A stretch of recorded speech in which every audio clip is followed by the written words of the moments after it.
அனைவருக்கும் வணக்கம். இன்றைய ஆரோக்கிய தலைப்புல நாம இத பத்தி தெரிஞ்சுக்க போறோம் அப்படின்னா, பழைய சோறு அதாவது புளித்த சாதம்னு சொல்லுவாங்க இல்லையா? அந்த சாப்பாட்டுல நிறைந்திருக்கக்கூடிய மருத்துவ நன்மைகள் என்ன அப்படின்றத பத்தி தாங்க பார்க்க போறோம். இந்த சாப்பாடு நமக்கு உடல்ல இருக்கக்கூடிய சூட்ட தணித்து, குடல் புண், மலச்சிக்கல், வயிற்று எரிச்சல் இப்படி நிறைய விஷயங்கள சரி பண்றதுக்கு ஒரு மிகச்சிறந்த இயற்கையான ஒரு மருந்து அப்படின்னு சொல்லலாம். இது உடலுக்கு தேவையான ப்ரோபயாட்டிகல்ஸ் அப்படின்னு சொல்லக்கூடிய விட்டமின் பி6, விட்டமின் பி12 மற்றும் ஆன்டி ஆக்சிடென்ட்களை எல்லாத்தையுமே நமக்கு ஏற்படுத்தி கொடுக்குது. அதோடு மட்டும் இல்லாமல் நோய் எதிர்ப்பு சக்தியை அதிகமாக்கி நமக்கு நிறைய நன்மைகளை ஏற்படுத்துதுங்க. இந்த பழைய சாப்பாடை நம்ம தினசரி சாப்பிடும் பொழுது நமக்கு என்ன மாதிரியான பலன்கள் எல்லாம் கிடைக்குது அப்படின்றத நம்ம தெளிவாக தொடர்ந்து பார்க்கலாம். வீடியோக்குள்ளே போகிறதுக்கு முன்னாடி நீங்கள் நம்ம சேனலை சப்ஸ்கிரைப் பண்ணாமல் இருக்கீங்க அப்படின்னா மறக்காமல் சேனலை சப்ஸ்கிரைப் பண்ணிக்கோங்க. கூடவே பக்கத்தில் இருக்கிற பெல் சிம்பிளையும் கிளிக் பண்ணிக்கோங்க. அப்போ தான் நாங்கள் போடக்கூடிய வீடியோக்கள் எல்லாமே உங்களுக்கு நோட்டிஃபிகேஷன் உடனுக்குடன் வந்தடையும். நீங்களும் பார்த்து பயன்பெறலாம். வாங்க வீடியோக்குள்ளே போகலாம். காலையில் எழுந்ததும் வெறும் வயிற்றுல மோர், சின்ன வெங்காயம் சேர்த்து இந்த பழைய சாப்பாடை நம்ம சாப்பிட்றது உடலுக்கு புத்துணர்ச்சியை ஏற்படுத்தி கொடுக்கும். பழைய சோத்தில் இருக்கக்கூடிய மருத்துவ குணங்கள் தெரிஞ்சால் நீங்கள் கண்டிப்பாக ஸ்கிப் பண்ணவே மாட்டீங்க. அது என்னென்ன அப்படின்றத பார்க்கலாம். இந்த புளித்த சாதத்தில் பார்த்தீங்கன்னா நல்ல பாக்டீரியாக்கள் அதிகமாக இருக்கும். இந்த நல்ல பாக்டீரியாக்கள் என்ன பண்ணுன்னா குடல் புண், அல்சர் சொல்லுவாங்க இல்லையா? அந்த குடல் புண்ணு, வயிற்றில் ஏற்படக்கூடிய உபாதைகள் அப்படின்னு நிறைய விஷயங்களை சரி பண்ணி கொடுக்குங்க. அது மட்டும் இல்லாமல் கடுமையான கோடை காலத்தில் இருக்கக்கூடிய இந்த வெப்பத்தை தணிக்கிறதுக்கு நம்மளுடைய உடல் சூட்டை தணித்து உடலுக்கு குளிர்ச்சியை கொடுக்கக்கூடியது அப்படின்னா அது இந்த பழைய சாதம் தான். இந்த பழைய சாதத்தில் கால்சியம், இரும்புச்சத்து, பொட்டாசியம் அப்படின்னு எல்லா சத்துக்களும் அதிகமாக இருக்குது. அதனால் சுகர் பேஷண்ட்டு, பிபி பேஷண்ட்டு எல்லாருமே பழைய சாதத்தை தாராளமாக எடுத்துக்கலாங்க. சின்ன வெங்காயம் சேர்த்து நீங்கள் சாப்பிடும் பொழுது அது உங்களுக்கு இன்னும் நிறைய நன்மைகளை ஏற்படுத்தி கொடுக்கும். அதே போல் இந்த பழைய சாப்பாட்டில் நார்ச்சத்து அதிகமாகவே இருக்கும். ஸோ நார்ச்சத்து இருக்கக்கூடிய உணவுகளை நம்ம எடுத்துக்கும் பொழுது நம்ம எல்லாருக்குமே தெரியும் செரிமான பிரச்சனைகள் சரியாக போகும். அதாவது மலச்சிக்கல் பிரச்சனைகளை முழுவதுமாக தீர்த்து கொடுத்துடும். இது மட்டும் இல்லாமல் நம்மளுடைய உடலில் காலையில் எழுந்த உடனே ஏற்படக்கூடிய உடல் சோர்வு, அந்த நாள் முழுக்க உடலை சோர்வு இல்லாமல் சுறுசுறுப்பாக வச்சுக்கிறதுக்கு ரொம்ப உதவியாக இருக்கக்கூடியதுன்னா அது இந்த பழைய சாதம் தாங்க. ஸோ தினசரி நீங்கள் காலையில் எழுந்த உடனே பழைய சாதம் சாப்பிட்டு பாருங்கள். பழைய சாதம் இல்லை அப்படின்னா கூட நீங்கள் இரவு நேரத்திலே ப்ரிப்பேர் பண்ணி வச்சுக்கோங்க. காலையில் இதை எடுத்துக்கோங்க. அதுவும் இந்த வெயில் காலங்கள் முடிகிற வரைக்கும் முடிஞ்ச அளவுக்கு நீங்கள் பழைய சாதத்தை சாப்பிடுவது உங்களுக்கு ரொம்பவே நல்லது. இந்த பழைய சாதத்தை எல்லாரும் சாப்பிடலாங்க. பிபி இருக்கக்கூடியவங்களும் தாராளமாக சாப்பிட்லாம். அது உயர் ரத்த அழுத்தம் இருக்கிறவங்களாம் கட்டாயம் எடுத்துக்கோங்க. ஏன்னா இது உங்களுடைய ரத்த அழுத்தத்தை சீராக வைக்கிறதுக்கு ரொம்ப உதவியாக இருக்கும். இந்த பழைய சாதத்தை எப்படி தயார் பண்ணுறது அப்படின்னா, நைட்டே சாப்பாடு வடித்து அதில் தண்ணி ஊற்றி வச்சுருங்க. இரவு ஃபுல்லாக மூடி வச்சிட்டிங்க அப்படின்னா அது நல்ல ஃபர்மனட் ஆகியிருக்கும். ஸோ காலையில் எழுந்திரிச்சு அதோட மோர், சின்ன வெங்காயம், உப்பு எல்லாம் சேர்த்து நீங்கள் சாப்பிட்றது ரொம்ப நல்லது. அதுலேயும் பார்த்தீங்கன்னா மண்பானையில் வச்சு நீங்கள் புளிக்க வச்சிங்கன்னா இன்னுமே எக்ஸ்ட்ரா நல்ல பலன்கள் எல்லாம் உங்களுக்கு கிடைக்கும். பழைய சோத்தை நீங்கள் எப்போ சாப்பிட்லான்னா காலையில் இருந்து சாப்பிட்றது ரொம்ப நல்லது. அதே போல் மத்தியான வேளையில் நீங்கள் சாப்பிட்றது ரொம்ப ரொம்ப சிறப்பாக இருக்கும். நைட் டைமில் கண்டிப்பாக எடுத்துக்கக்கூடாது. நீரிழிவு நோயாளிகளாக இருக்கீங்க அப்படின்னா கஞ்சா நீங்கள் சாப்பிட்றதை விட சோறை மட்டும் எடுத்துக்கோங்க. கொஞ்சம் அளவாக எடுத்துக்கோங்க. இது எல்லாமே நீங்கள் எடுத்துக்கும் பொழுது கடுமையான வயிற்றுப்போக்கு இருக்கக்கூடிய நேரங்களில் கூட நீங்கள் பழைய சாப்பாடு சாப்பிடலாம். பொதுவாக நொதித்தலுக்கு உள்ளான ஒரு முக்கியமான ஒரு உணவுப் பொருள் அப்படின்னா எல்லாருடைய நினைவுக்கும் வரக்கூடியது பழைய சோறு தாங்க. நொதிக்க வைத்த உணவு வகைகள் அப்படின்னு பல இருக்குது. அதாவது இட்லி, தோசை, ஆப்பம் அப்படின்னு நிறைய இருந்தாலுமே கூட பழைய சொத்துக்கு நிகர் எதுவுமே கிடையாதுன்னு தான் சொல்லணும். அதாவது நம்மளுடைய உணவு வகைகளில் நம்ம செய்யக்கூடிய பழக்க வழக்கங்கள் நம்மளை மிகப்பெரிய அளவில் சிறப்பாக வாழ வைக்கும் அப்படின்னு சொல்லுவாங்க.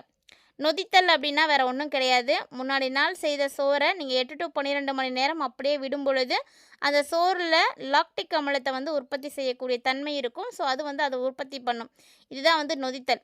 அந்த லாக்டிக் அமில பாக்டீரியாக்கள் அதாவது ஆக்கப்பூர்வமான வேலையை செய்யும். லாக்டிக் அமில பாக்டீரியாக்கள் மனிதர்களால் உற்பத்தி செய்ய இயலாத ஒரு பைட்டோஸ்ட் அப்படின்னு சொல்லக்கூடிய நொதியை உற்பத்தி செய்யுது.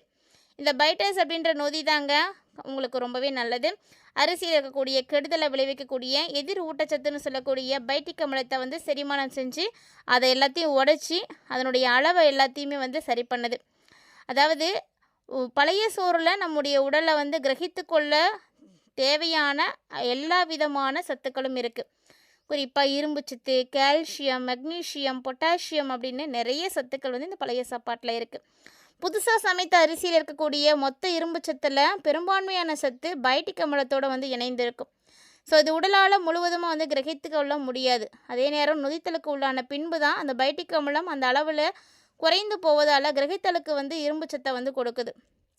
ஸோ பாதுகாப்பான சோறு அப்படின்னா அது பழைய சோறு தாங்க. என்னதான் விதவிதமாக நீங்கள் சாப்பாடு சாப்பிட்டாலும் பழைய சோறுக்கு ஈடு இணையான சாதம் எதுவுமே கிடையவே கிடையாது. பழைய சோறுக்கு கைக்குத்தல் அரிசி, சிவப்பு அரிசி இதெல்லாம் ரொம்ப சிறப்பானது. இதில் இரும்புச்சத்து, கால்சியம், மக்னீசியம் இதனுடைய அளவுகள் எல்லாமே இயற்கையாகவே வந்து அதிகமாக இருக்குது. ஸோ நொதித்தலுக்கு பிறகான ஊட்டச்சத்துக்களுடைய அளவுகள் அதிகமாக கிடைக்கக்கூடியது அப்படின்னா இந்த உணவு தான். காய்ச்சி வடிக்கப்பட்ட தூய நீரை சோறு முழுவதும் அவிழ்ந்து போகுமாறு ஊற்றணும். 8 to 12 மணி நேரம் மண்பானை, எவர் சில்வர், கண்ணாடி குடுவை இதில் மாதிரி நீங்கள் எந்த பாத்திரத்தில் வேணாலும் இட்டு வச்சுக்கலாங்க.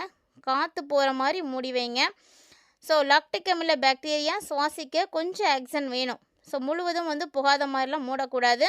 அதனால தான் நம்ம சாப்பாடு வடிக்கக்கூடிய தட்டு கூட ஓட்டை இருக்கிற மாதிரி தான் வச்சுருப்பாங்க. ஸோ அது வழியாக காற்று வந்து போயிட்டு தான் இருக்கும். அடுத்த நாள் பார்த்திங்கன்னா அந்த சாப்பாடு லேசாக புளிச்ச வாசனையோடு இருக்கும். அதுதான் பழைய சோறுன்னு சொல்லுவோம். ஸோ பழைய சோறு நீங்கள் சாப்பிட்ருக்கீங்களா? உங்களுக்கு பழைய சாப்பாடு பிடிக்குமா அப்படின்லாம் மறக்காமல் வந்து கமெண்ட் பண்ணுங்கள்.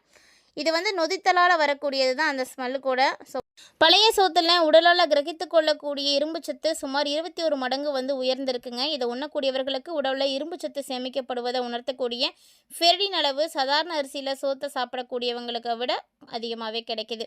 கர்ப்பிணிகள், வளர இளம் பெண்கள் இப்படி எல்லாருக்குமே இரும்புச்சத்தை வந்து தக்க வைக்கிறதுக்கு உதவியாக இருக்குங்க. இரும்புச்சத்தில் 2 வகை உண்டு. ஹோம் இரும்புச்சத்து முதல் வகைன்னு சொல்லுவாங்க. இது நம்முடைய உடலில் ரத்தத்தில் இருக்கிற மாதிரி ஒரு வகை தான். இந்த இரும்புச்சத்து உணவு மூலமாக வந்து நமக்கு கிடைக்கும் பொழுது 15 to 35% அளவு வந்து கிரகித்து கொள்ளும். அதே மாதிரி 2வது வகையான இரும்புச்சத்து என்ன அப்படின்னு பார்த்தீங்கன்னா, கால்நடைகளினுடைய ஈரல், சுவரொட்டி, மாமிசத்தில் வந்து இருக்கும். அந்த ஹீம் இல்லாத இரும்புச்சத்து 2ஆம் வகைன்னு சொல்லுவாங்க. தாவரங்களில் தான் இருக்குது. இதை இரும்புச்சத்தை விட 2 to 20% மட்டுமே வந்து கிரகித்து கொள்ளும். அடுத்தது அரிசி சோறில் அதிகமாக இருக்கக்கூடிய ஸ்டார்ச் அப்படின்னு சொல்லக்கூடிய மாவு சத்து. நொதித்தலுக்கு உள்ளாகும் பொழுது அதில் பெரும்பகுதி ரெசிடென்ட் ஸ்டார்ச்சாக மாற்றமடையுது. இது ரத்தத்தில் கலக்கும் பொழுது குறைவாகவே இன்சுலினை வந்து உயர்த்துது. ஸோ நீரிழிவு பாதிப்புக்கு உள்ளாகி இருக்கக்கூடியவர்கள் எல்லாருமே பழைய சாப்பாடு சாப்பிடுங்க. நல்ல உணவு அது உங்களுக்கு. இருந்தாலும் நீரிழிவு இருப்போர் பழைய சோறை கரைக்காமல் சோறை மட்டும் எடுத்து அதை ஒரு வேளை நீங்கள் உணவாக எடுத்துக்கணும். அது வந்து ரொம்பவே நல்லது. அவங்களுக்கு அது வந்து நல்ல பலனையும் கொடுக்கும். கரைச்சி கஞ்சாக குடிச்சிங்க அப்படின்னா ரத்தத்தில் சர்க்கரையினோட அளவு அதிகமாகிடும். ஸோ அதை வந்து பார்த்து சரியாக சாப்பிடணும். என்னதான் கிளைசமிக் இண்டெக்ஸ் அப்படின்னு சொல்லக்கூடிய ரத்த சர்க்கரையினுடைய விரைவாக உயர்த்தக்கூடிய தன்மை பழைய சோத்தில் குறைவாக இருந்தாலும் அளவுக்கு மிஞ்சினால் அமிர்தமும் நஞ்சு தான். அதே மாதிரி பழைய கஞ்சியில் தான் லாக்டிக் பாக்டீரியா அதிகமாக இருக்குது. இதுதான் வந்து நொதிக்க வைக்கிறதுனால நன்மை செய்யக்கூடிய பாக்டீரியா அதிகமாக இருக்குது. குடலில் ஏற்படக்கூடிய அலர்ஜி நோய்களான அல்சரேட்டிவ் கோலைட்டிஸ், கிராண்டிஸ் போன்ற நோய்கள் எல்லாம் ஏற்படாமல் வந்து தடுக்குது. அது மட்டும் இல்லாமல் 24 மணி நேரத்துக்கு மேலே நொதிக்க வைக்கப்பட்ட கஞ்சியை நம்ம சாப்பிடும் பொழுது அபாயகரமான கிருமி தொற்றுக்கு வழிவகுக்கும். ஸோ நொதித்தலுக்கு உள்ளான உணவு வகைகளில் உடல் ஒவ்வாமை ஏற்படுத்தக்கூடிய கிஸ்டமீன்களும் அதிகமாக இருக்குது. ஸோ அதனால் பார்த்து தான் சாப்பிடணும். கவனமாக வந்து நொதிக்க வைக்கப்பட்ட உணவை எடுத்துக்கோங்க. நொதித்தலில் பழைய சோறில் சிறிய சங்கிலி கொழுப்பு அமிலங்களானது அதிகமாக இருக்கும்.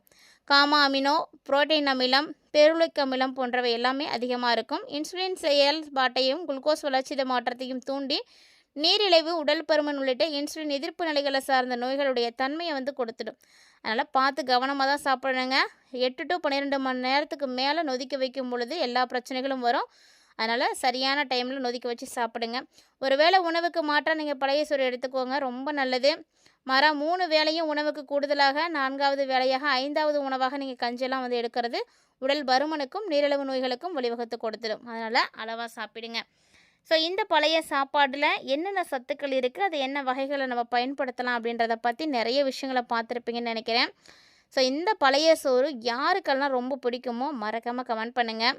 இந்த பழைய சாப்பாடு பார்த்திங்கன்னா ரொம்பவே முக்கியமானது. இதில் என்ன அப்படின்னா உடலுக்கு அதிகமான சக்தியை வந்து கொடுக்குது. அதுதான் முக்கியம். சோர்வு இல்லாமல் வேலையை செய்யறதுக்கு உதவியாக இருக்கும். அலர்ஜி, அரிப்பு இது போன்றவற்றை கூட சட்டுன்னு சரி பண்ணிடும்.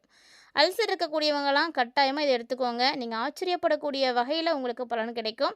எல்லாத்துக்கும் மேலாக நோய் எதிர்ப்பு சக்தி அதிக அளவில் வந்து கிடைக்கிறதுனால எந்த நோயுமே கிட்ட கூட வரவே வராது. ஆரோக்கியமாக இருக்கலாம். அதே சமயம் இளமையாகவும் இருக்க முடியும். உடலுக்கு நன்மை தரக்கூடிய பாக்டீரியாக்கள் அபரிவிதமான அளவில் இதில் கிடைக்கும். ஸோ காலையில் இதை சாப்பிட்டீங்க அப்படின்னா வயிறு தொடர்பான நோய்கள் எது இருந்தாலும் சரியாக போயிடும். உடம்புல அதிகமாக இருக்கக்கூடிய உடல் உஷ்ணத்தை வந்து போக்கக்கூடிய தன்மை இதுக்கு தான் இருக்குது. அதே போல் தோல் தொடர்பான வியாதிகளுக்கும் நல்ல தீர்வு வந்து கொடுக்குங்க. ஸோ இந்த பழைய சாப்பாட்டை நீங்கள் எப்படி சாப்பிட்றீங்க அப்படின்னு மறக்காமல் வந்து கமெண்ட் பண்ணுங்கள். இந்த வீடியோ பதிவில் நிறைய தகவல்களை பார்த்தீங்க இல்லையா? பிடிச்சிருந்தால் லைக் பண்ணி ஷேர் பண்ணுங்கள். மறக்காமல் கமெண்ட் பண்ணுங்கள். மீண்டும் மற்றும் ஒரு தலைப்பில் சந்திக்கலாம்.